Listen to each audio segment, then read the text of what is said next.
الرحمن الرحيم الحمد لله رب العالمين وأفضل الصلاة وأتم التسليم على سيدنا رسول الله وعلى آله وصحبه وسلم أجمعين. Okay, so let's begin with the word to word for Surah Al-Nahl, verse number 48. بعد أعوذ بالله من الشيطان الرجيم بسم الله الرحمن الرحيم.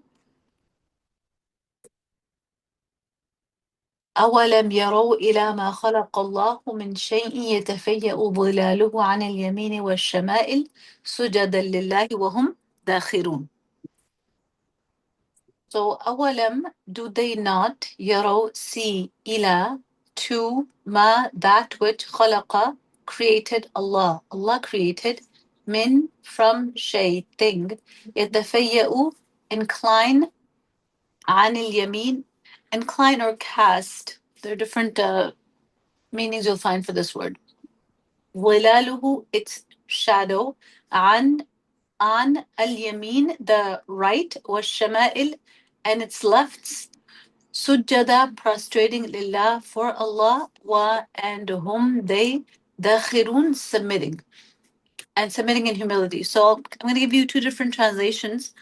Have they not considered how the shadows of everything Allah has created incline to the right and the left, obviously depending on the movements of the sun, totally submitting to Allah in all humility? Do the people, another translation, do the people not see how the objects Allah has created cast their shadows right and left, prostrating themselves in utter submission to Allah subhanahu wa ta'ala? Okay, so subhanAllah, here we see that the fitrah of all things is submission to Allah subhanahu wa ta'ala. This is the first thing to note.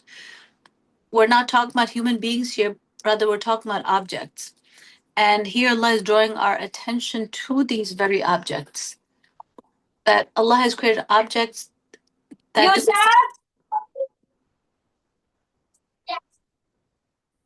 if we can please mute ourselves. Jazakallah khair. So last time we were together, we spoke about how the human beings have no control over even their own shadows, which shows their complete dependence upon Allah subhanahu wa ta'ala, their complete lack of control over certain things Allah has decided. And our sense of control is actually an illusion of control. Yes, we do have free will, but that too is in the control of Allah subhanahu wa ta'ala. So here, this verse draws our attention to how shadows cast themselves right and left, and they have no control over where they will be cast, in what direction they will be cast, how long they will be. That all depends on the sun, which is in Allah's control. So this lack of control over even one's shadow, whether it is a human being's shadow or another object, its shadow, shows complete submission to Allah subhanahu wa ta'ala. And here Allah subhanahu wa ta'ala speaks about how objects prostrate themselves, are literally in sujood. So we may just see the shadow of a mountain or the shadow of a tree, but this verse is telling us that what we should be looking at, what we should be looking for, is that sajda of that tree, the sajda of that mountain, which is what its shadow is representing. That shadow is the sajda of that object that Allah has created. So every single object is in complete submission to Allah and expressing that through is a prostration. And this prostration takes on different forms.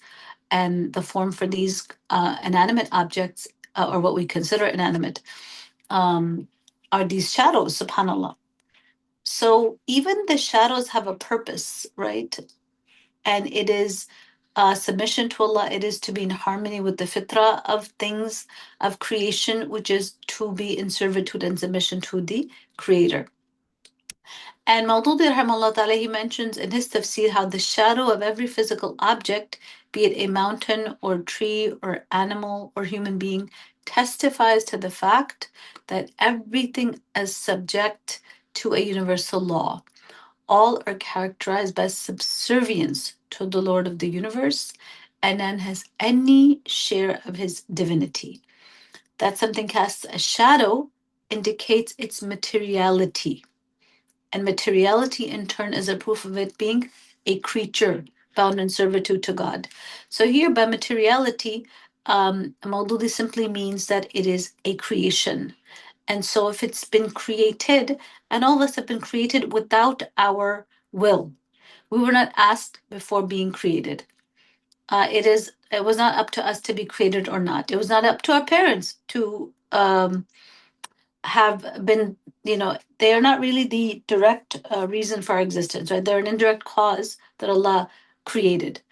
Now, if you look at yourself and your siblings, if let's say if you were two siblings, where's the third one? The third one is not there because Allah didn't will to create it. Or, you could have, Allah chose you to be, let's say, Khadija, right?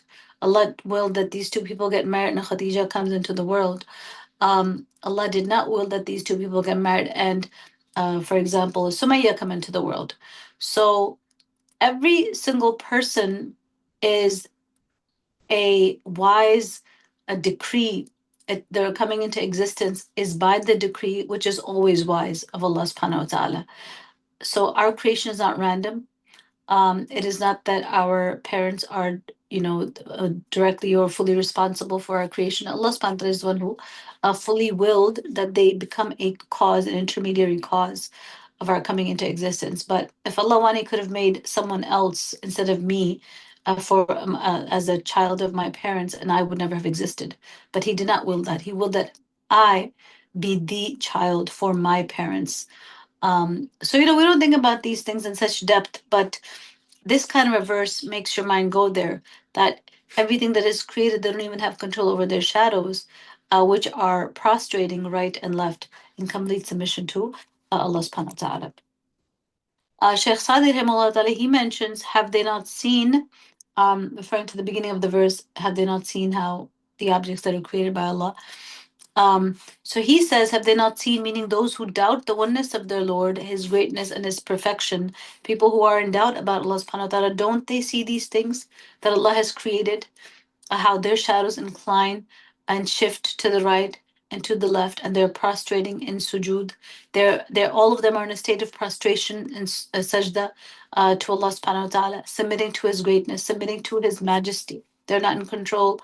This is a very important lesson to extract from this verse. We are not in control. We do not even control our shadows. We do not control the decision to come into existence or not. It was not up to me or you to exist or not. It is not up to us, where our shadows land and how long or how short they are. So we should join the rest of creation in humbling ourselves before Allah subhanahu wa ta'ala. The worst thing that is most hateful to Allah, of the most hateful things to Allah, for a creation is to be arrogant, is to not yield to Allah and His commands. While all of these things, even mountains and trees, are showing their subservience. Because Allah speaks about their hal in this verse, right? He speaks not just that they're prostrating, they are in humility. So, sometimes when we pray, we may be in physical prostration, but our hearts really humbled before Allah subhanahu wa ta'ala. And if they are not, then we have not perfected our servitude, or not actively, we should at least be actively engaged in increasing our humility before Allah subhanahu wa ta'ala.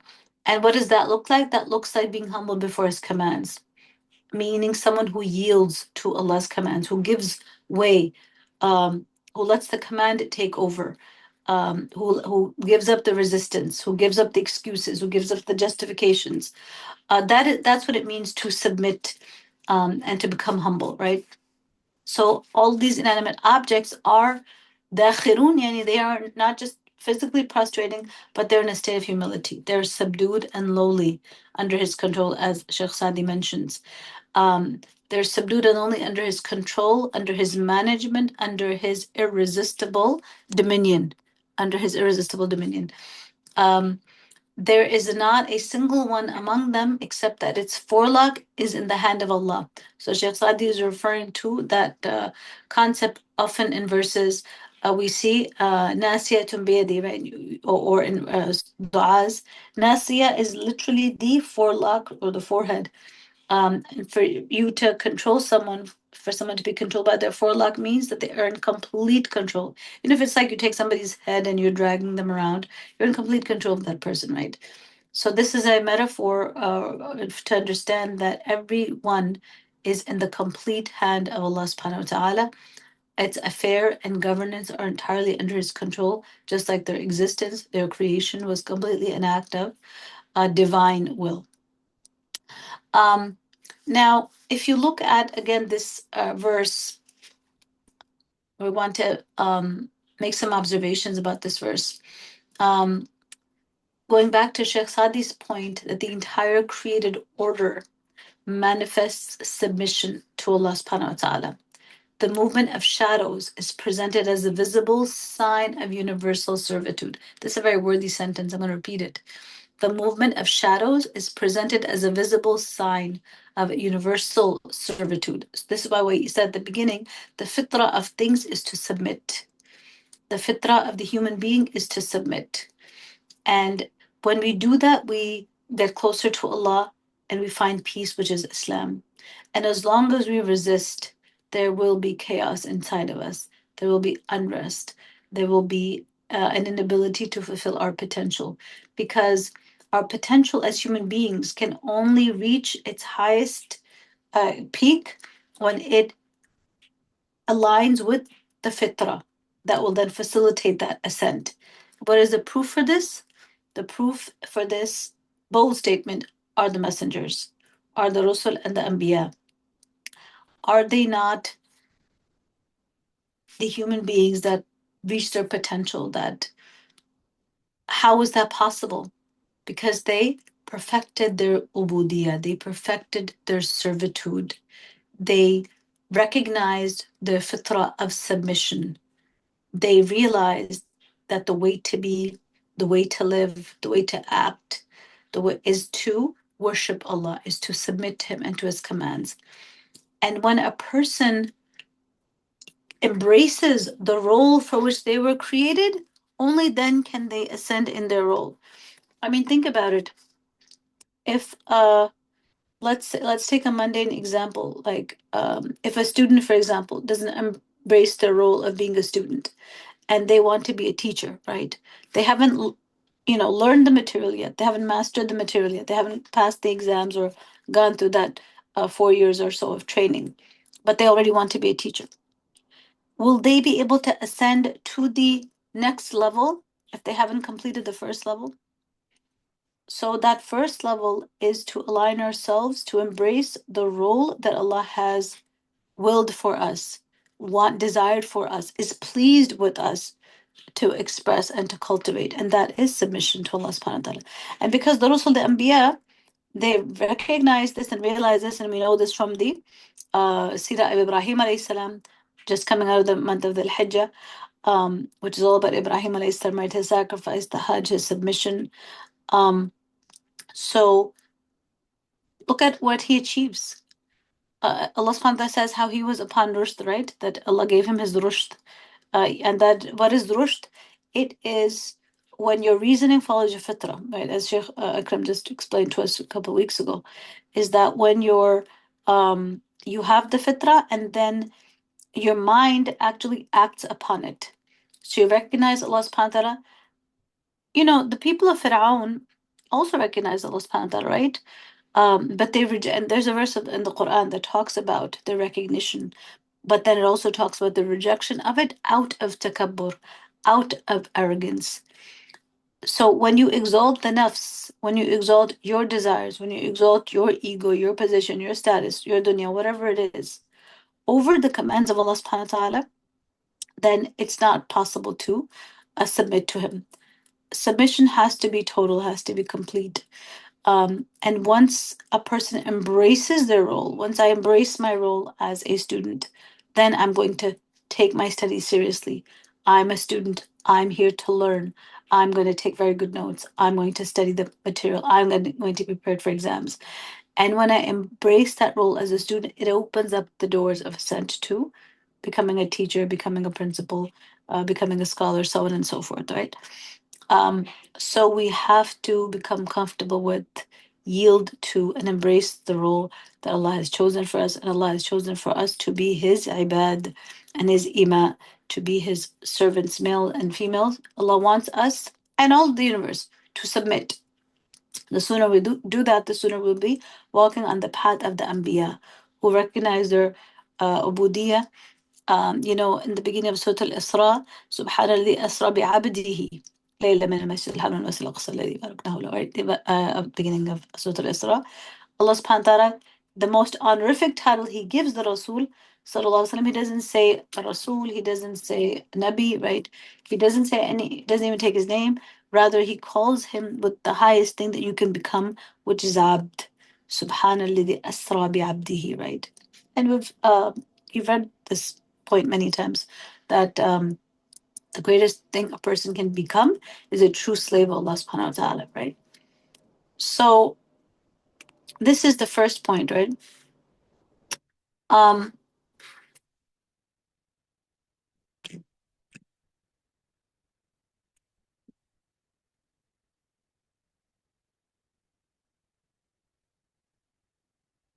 so to repeat, the movement of shadows, it is presented as a visible sign of universal servitude.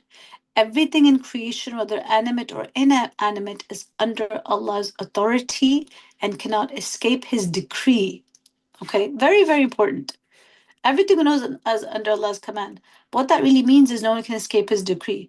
Whether that is the decree of death, no one can escape that. And also His decree of our birth. No one can escape that either. It was not up to us to be created. No, it is not up to us when we'll be leaving this world. Because as the Quran says in Surah 11, which is Surah Hud, verse 56, ما من دابة إلا هو آخذ بناصيتها. There is no creature except that He holds it by its forelock. Okay, so that is in the hands of Allah subhanahu wa ta'ala. And this is everything. It's not just, it's all of creation is in this state. So the image is that of complete sovereignty. Every creature is entirely subject to Allah's power, right? So the shadow's prostration is one manifestation of a broader reality that all of creation is in a state of humble submission before its creator, whether willingly or by virtue of its created nature, right? So whether we uh, are honorable enough, noble enough to do this willingly, then again, this causes our ascent, right? When the Anbiya before they became prophets, they showed this willingness, they showed this reasoning, they showed their alignment with their fitrah, right? So when there's that willingness, it only brings greater khair, right? Then by Allah's will, they're chosen for nubuwwah and so on. So the human being has the added additional honor of being able to choose this willingly.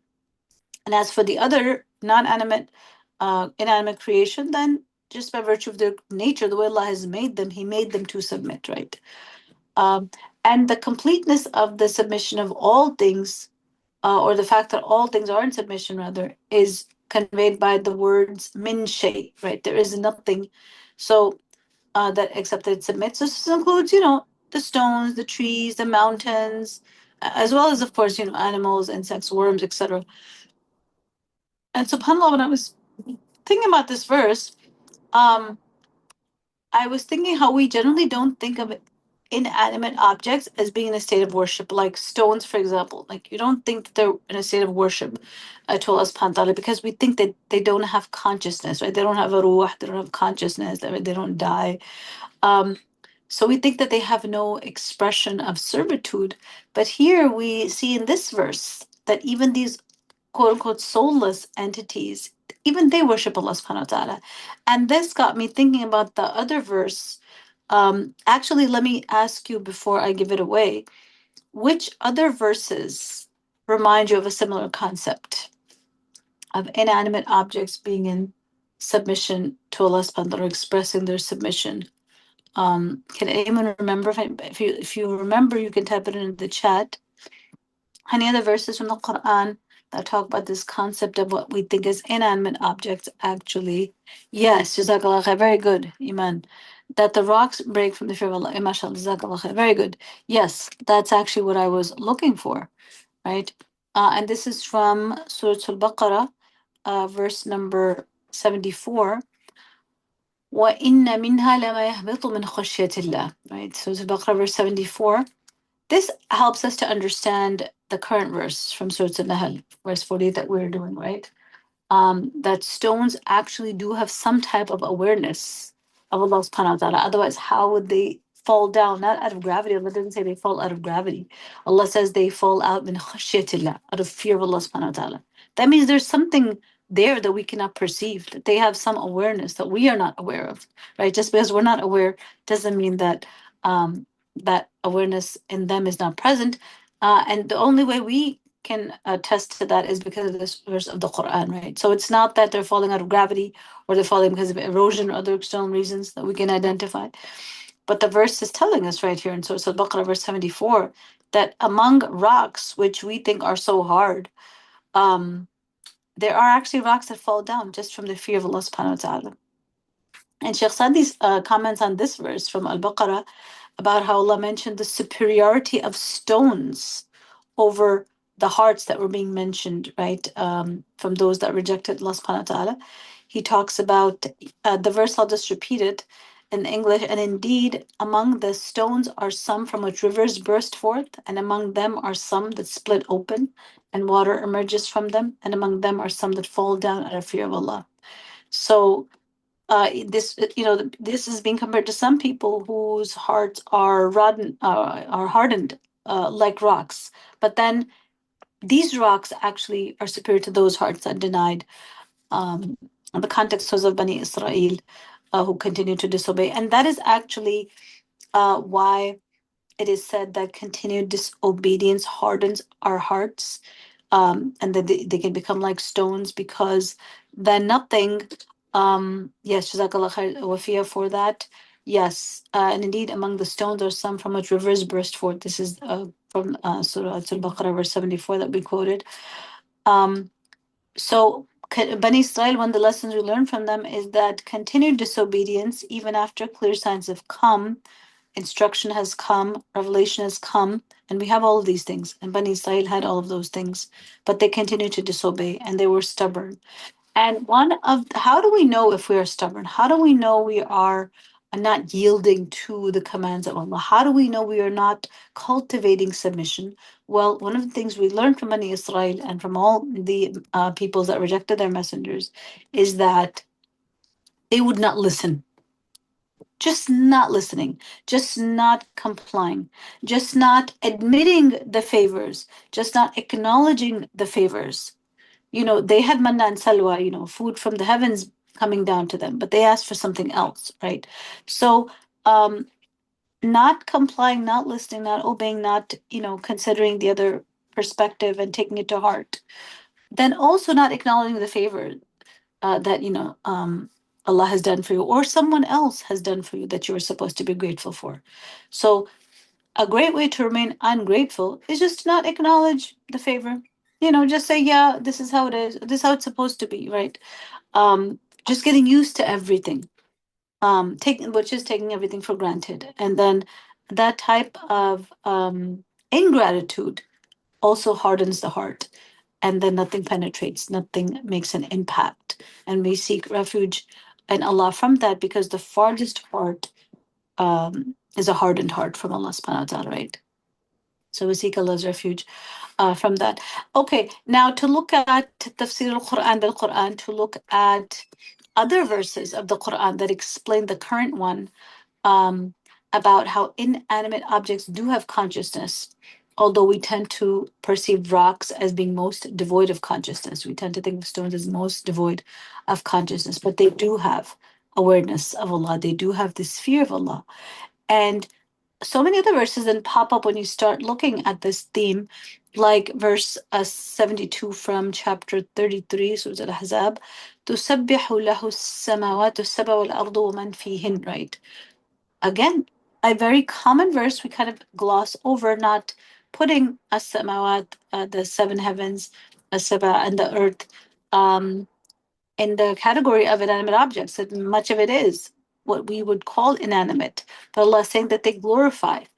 And everything in the seven heavens and the earth glorifies Allah subhanahu wa ta'ala. Then you have Surah Al-Najm, verse 44. I'm sorry, this is Surah Al-Rahman. وَالنَّجْمُ وَالشَّجَرُ يَسْجُدَانِ, right? That the star and the shajar, the tree, is in a state of prostration. Subhanallah. And then you also have narrations from the Sunnah, authentic narrations, like the one from Bukhari, هَذَا جَبَلْ يُحَبُّنَا وَنُحِبُّ, where the Prophet ﷺ talked about mountain of Uhud, that this is a mountain that loves us and we love it. So there was a relationship with something that you would think is just a bunch of rocks and stones, but it has, we learn from Al-Baqarah, fear of Allah subhanahu wa ta'ala. We learn from the other surahs how they're in glorification. We learn from Rahman how the Najm, the star, and the tree are in sort of prostration, and the same thing is here in Surah An-Nahl 48. And then the Prophet is telling us how Jabal Uhud it actually has feelings of love. Subhanallah. So this is incredible. We need to reflect on these verses in light of the other ones as well as the authentic sunnah. One more verse, rather hadith, I'll give you about the same theme. This is from the Sahih of Imam Muslim, rahimahullah ta'ala. إني لأعرف حجرا بمكة كان يسلم علي قبل أن أبعث إني لأعرفه الآن. The Prophet said, what means I know a stone in Mecca that used to greet me with the salam before the ba'atha, before the Prophet was sent as a prophet. I recognize the stone now. Subhanallah. Yani he knew where it was, or what it looked like, and that was the one they used to say salams to the Rasul Sallallahu Alaihi Wasallam. Subhanallah.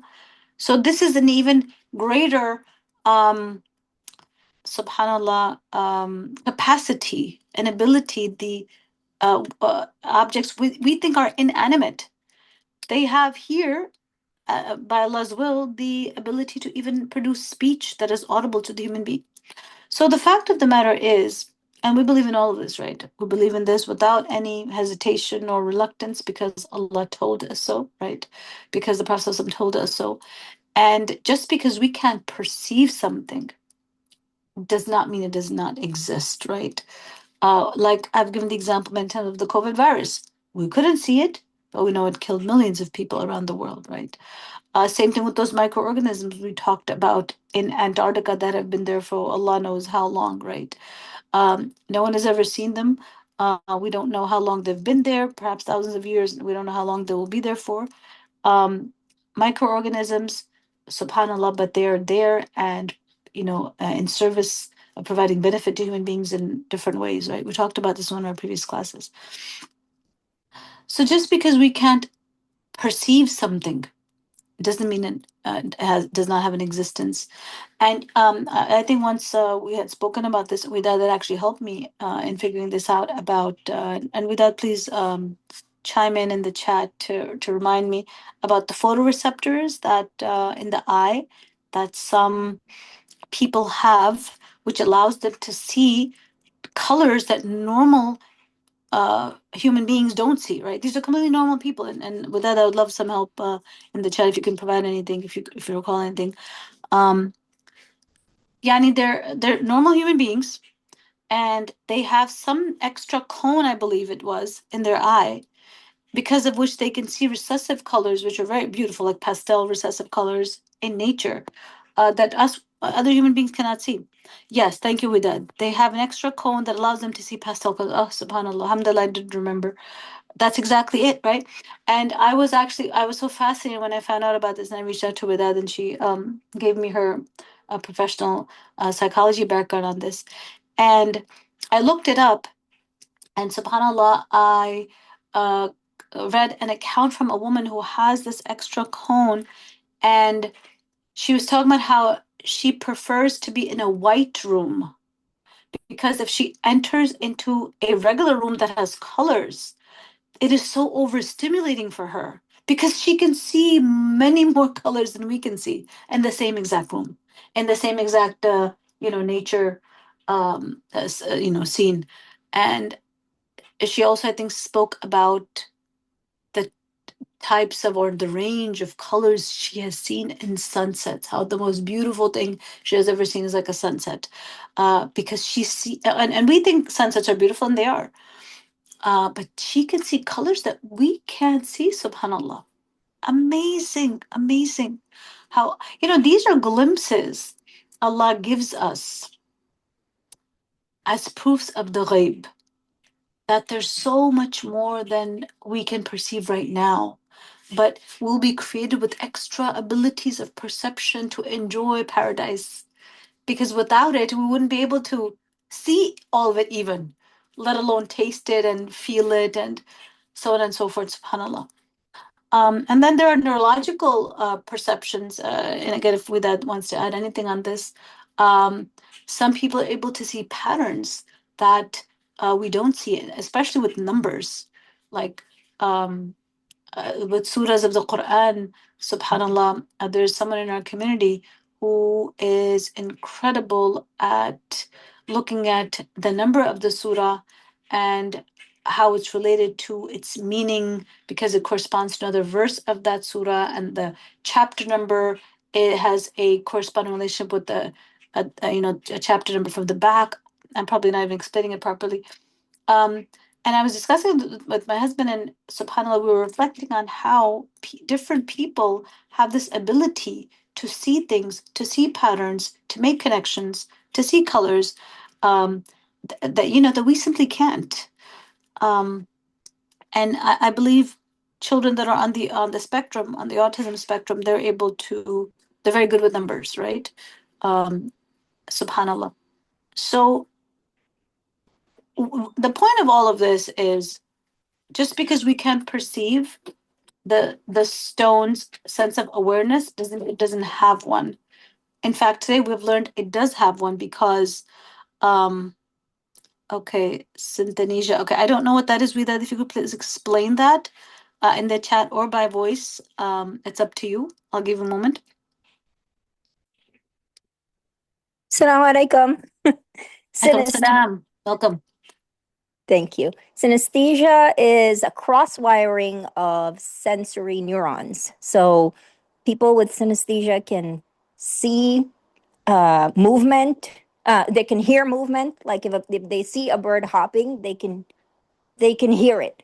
Or if they see a color, they can taste it. They can taste colors. Like they can taste the color red, for example. So SubhanAllah.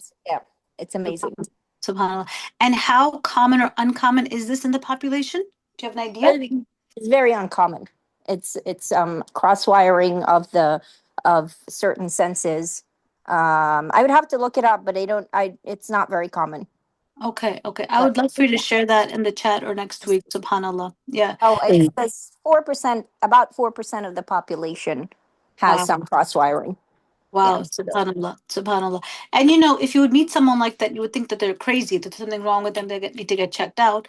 But it's just an ignorance on our part, not being aware of the incredible capacities that the creation has, whether it's human beings like these that just described, or rocks who have fear of Allah, who are in a state of prostration, who are glorifying Allah subhanahu wa ta'ala. So subhanAllah, this is really incredible. Thank you so much for sharing. So fascinating. And it really, again, is like a trailer to the akhirah. That's how I see it. Allah is giving you glimpses and tastes and, little snippets of what the akhirah will hold, right? SubhanAllah. That this life is nothing compared to what is coming. So, like I always say, the mu'min, the believer, the Muslim, has an incredibly fascinating destiny waiting for her, right? In kuntum mu'minin, right? If you are believers, all you have to do is submit, recognize Allah, recognize what He wants, and then give up your um, haram desires, not all desires. Just give up the displeasing things, desires, habits, whatever it is, actions, just for a little while, and then you will go into a land of perception and paradise that we cannot imagine. And that's what Jannah is, right? Something. And subhanallah, it's amazing how um, Jannah is something that has not um, become apparent to the senses currently, right? And it's interesting how with that mentioned synthesia, which I'm probably saying it wrong, but yani how there's this cross neuron crosswiring that she talked about, and how is Jannah described to us? Something that the eye has never seen, the ear has never heard, has never occurred to the human heart, right? Yani it's something of which our senses have no perception, have never ever experienced or perceived, right? SubhanAllah. So we're going to have a new set of senses we can, deduce from this, right? Right, in order to experience everything that is there, SubhanAllah. Okay, Jazakallah khair for that amazing discussion we did, and all of you that chimed in. Okay, we have a little bit of time left, so let's do a little bit more on this reflection. Okay. Assalamu alaikum. Wa alaikum assalam wa rahmatullahi wa barakatuh. Yeah, welcome. Alhamdulillah. Yes, I just wanted to add that it's only a very, very small percentage of individuals with autism that are, extraordinarily or even good with numbers. Yeah, it's just a very, very yeah, maybe 0.05, something just very, very small, Wow, a subhanAllah. minute number. Yeah. Jazakallah khair. Thank you so much. Yes, I'd be very interested in knowing what abilities they do have, because they are definitely out of the ordinary, subhanAllah.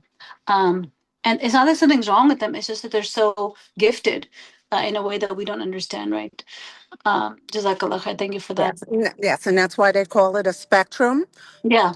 Yeah, because some of them, in my 33 years of teaching students with disabilities, I had students from age 5 to 10 that when they came to me, say at 7, and when they left at 9, they were still wearing Pampers and nonverbal.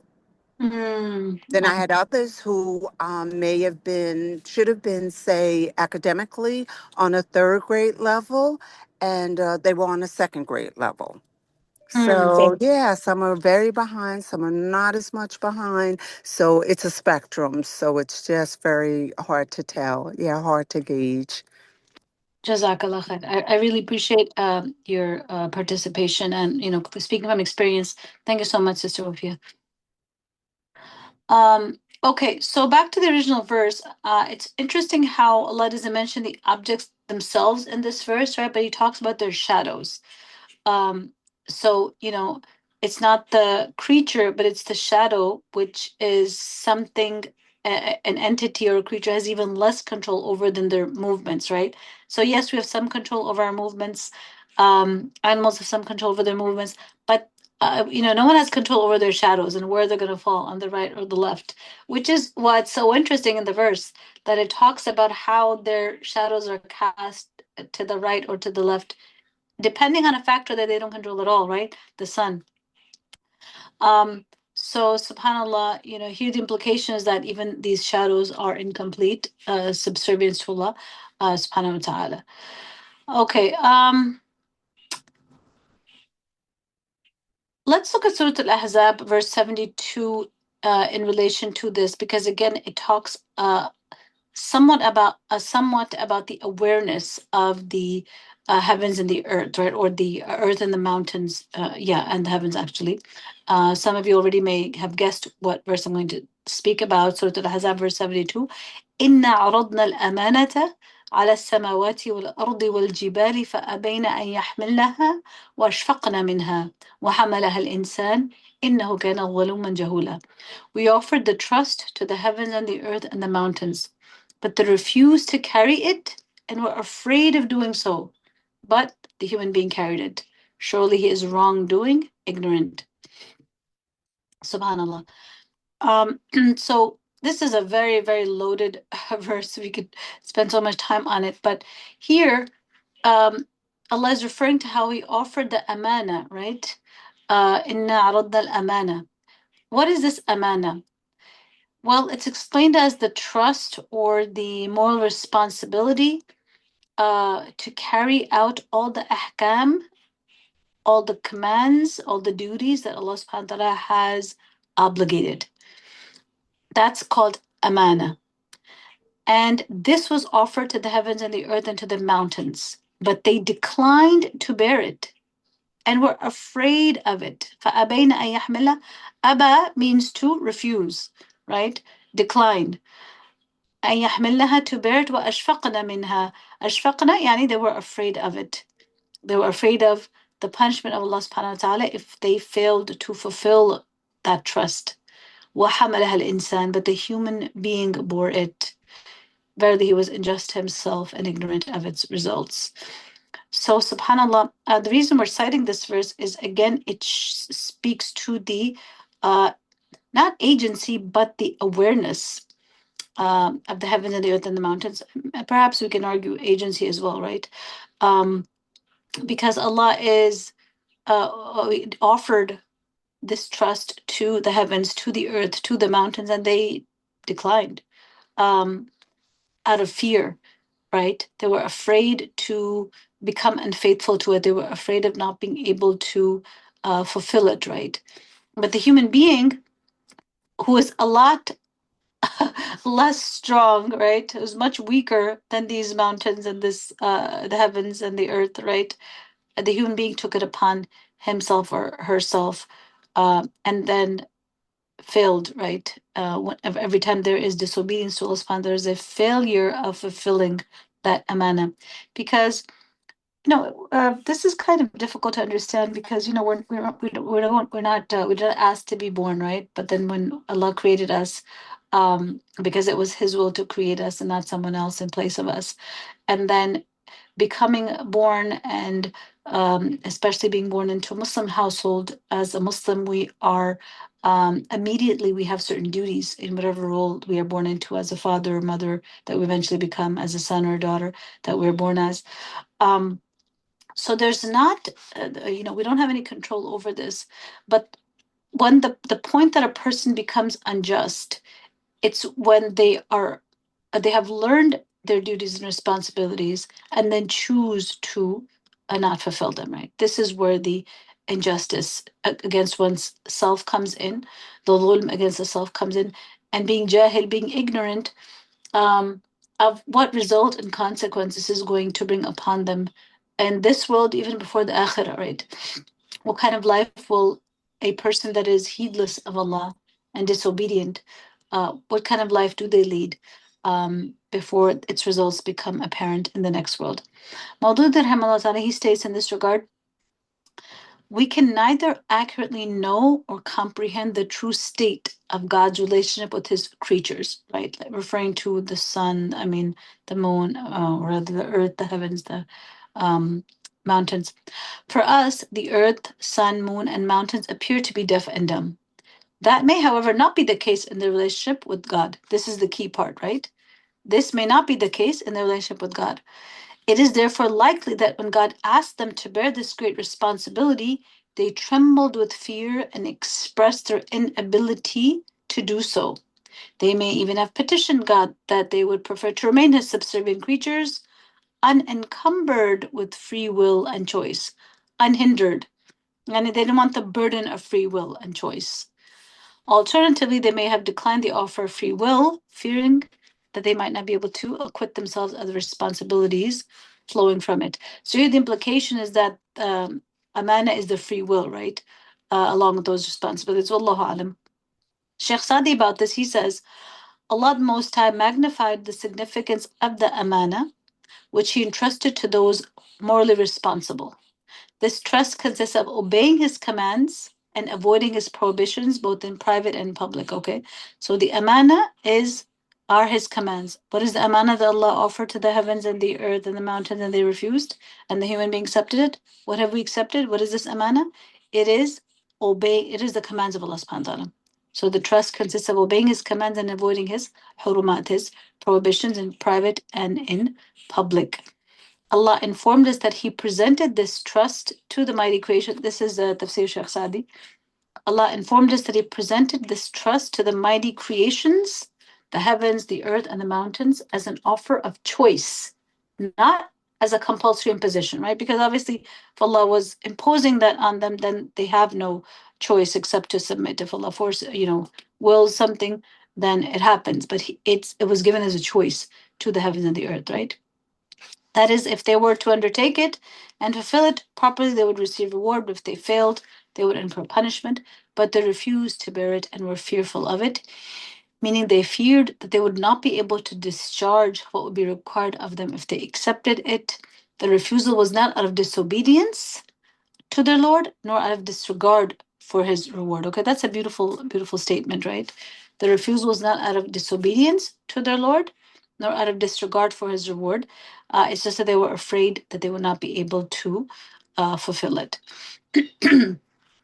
So the tafsir emphasizes that the heavens, the earth, and the mountains did not refuse because they rebelled against Allah. That's what Iblis did. So this is not the nature of this refusal. Rather, they recognized the immense weight and responsibility of the trust and feared falling short in fulfilling it. So the refusal was therefore an expression of awe, humility, and awareness of the gravity of accountability. And this understanding highlights the contrast with a human being who undertook it, right? Um, the human being undertook it. So many Mufassir note that humankind accepted this burden despite its enormity, which points, and this is very interesting, the fact that the human being took it upon himself or herself. It points to both to humanity's unique potential for attaining nearness to Allah through obedience, and to its tendency towards heedlessness regarding the consequences of failing to fulfill that trust.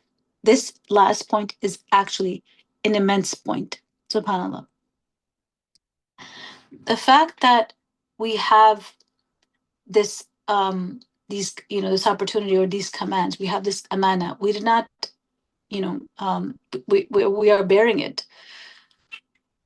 The fact that Allah chose us to bear it is Allah giving us a chance for paradise.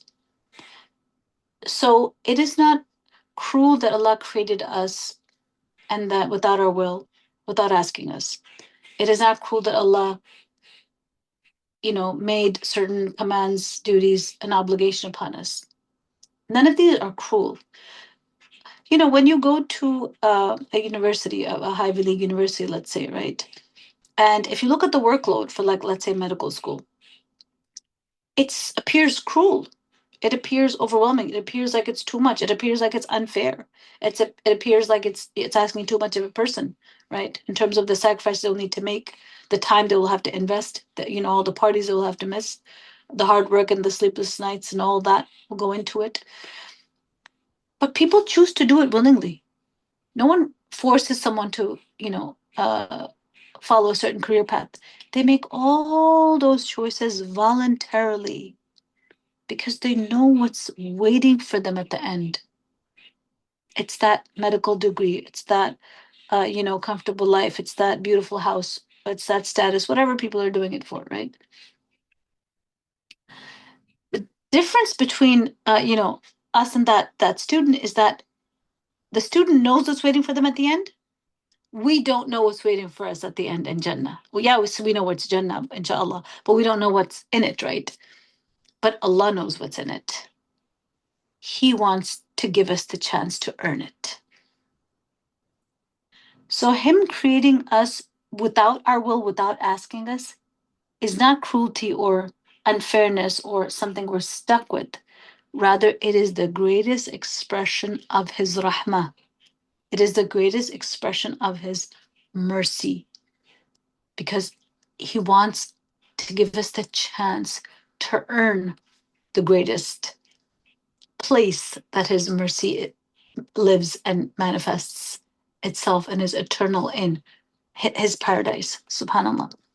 So, this is the lens with which we have to understand our own creation and existence and increase in our gratitude for the senses Allah has given us, the eyes, the ears, the heart, the soul, because all of these things are what constitute the human being's unique potential to know Allah subhanahu wa ta'ala and to be able to get close to Him.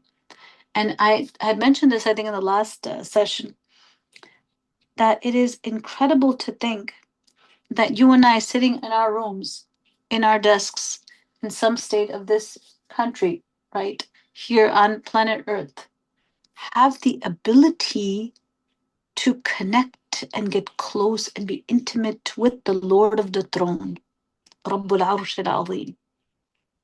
This is incredible. This is such a blessing that we cannot thank Allah for the rest of our lives. How do we have this? He sent the revelation that we can process with our eyes and ears and hearts. He gave us a heart that is pre-programmed to know Him, to recognize Him, to love Him, to submit to Him, right? So, and then He implanted the fitrah, right? Which is what that is. So, subhanAllah, we need to be joyful for this opportunity.